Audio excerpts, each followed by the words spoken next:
Starting tomorrow, I'm no longer just a shipping clerk.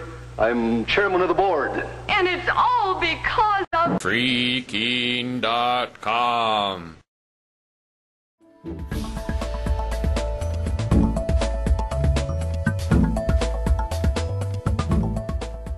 In the big city today, actually. I was out in Manchester, New Hampshire. For New Hampshire, Manchester's the big city. Yeah, that's our big city, all right. And they got buildings over 5 stories tall there in Manchester. Yeah, I think they got one that is like 26 stories, Yeah, actually. It's like a real city. I went to Manchester today to support Kate, who is one of the actually local liberty-loving people who has kind of been activated by the Free State Project.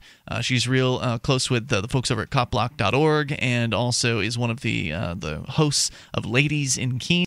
And Kate I think she is 18 years old, and when she was arrested, she was 17. And people were holding signs, and chalk was already written everywhere. And she was arrested for the dastardly crime of standing on police evidence. And standing on police... Oh, you mean chalk? Yeah, it was chalk. What was happening was there were some folks that were protesting the police abuse. There were several arrests at that particular incident. Who did he hurt? Where's the victim, guys? Where's the victim? That's right. And a demo from copblock.org was arrested basically for walking away when a cop was trying to talk to him.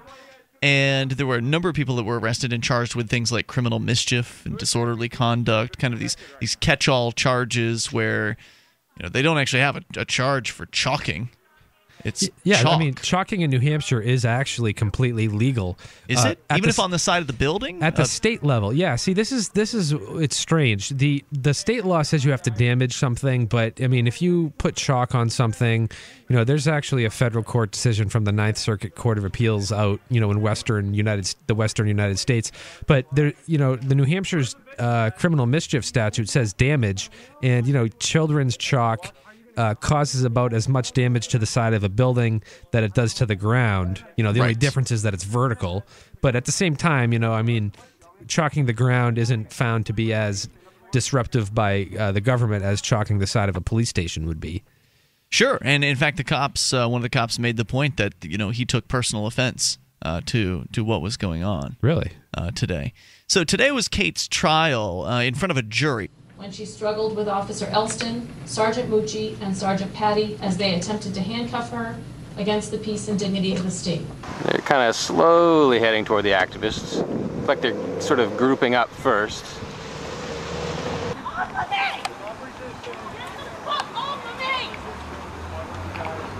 Can you grab the camera out of my lap?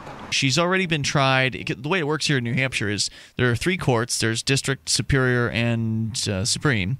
And if you get charged with a Class A, what they call a Class A misdemeanor, since you're facing jail time, they then give you the option of having a jury trial. So first it goes to a bench trial in front of a judge at district court, and he found her guilty at that time. And he charged her with, or I guess sentenced her to 90 days suspended, meaning that she didn't actually have to go to jail on that sentence. The 90 days, she would have to spend 90 days in jail if she's arrested for a misdemeanor, felony, or major motor vehicle violation within a 2-year period. So it was 90 days in jail, suspended for 2 years. That was what the original sentence was. She decided she wanted to appeal that. So even though it didn't actually hold any jail time for her, she decided she wanted to appeal it to a jury trial. I've just noticed you're getting really good at understanding how the legal system up here works, That's what happens when you get thrown into it. You sink or swim, you know.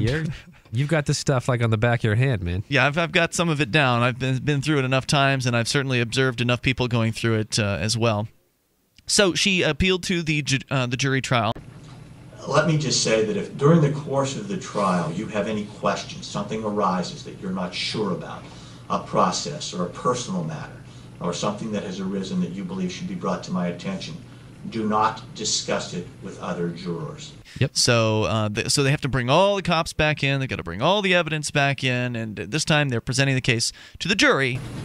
Today you're going to hear from Sergeant Patty, Sergeant Mucci, and Officer Elston. They're all members of the Manchester Police Department, which I'm sure most, if not all of you are aware, is right here in Manchester. Not just the bench judge.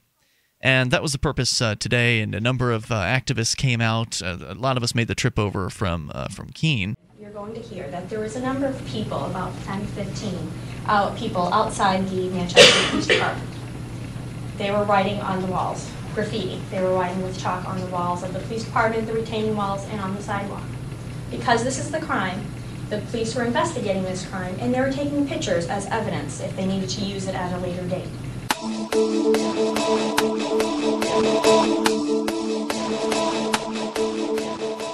Egypt people is very nice, and if the Egypt people take my advice, they will strike down the one-party state they fear. But that had better not happen here, 'cause we know that everything would fall apart if the city of Keene, New Hampshire starts to listen to the malcontents at Free Keene and sort of kind of cut spending, 'cause the government needs some expensive things like the wasteful 34 West building and the boondoggle jail where we put hat wearers and other people who could be considered swearers. Freaking.com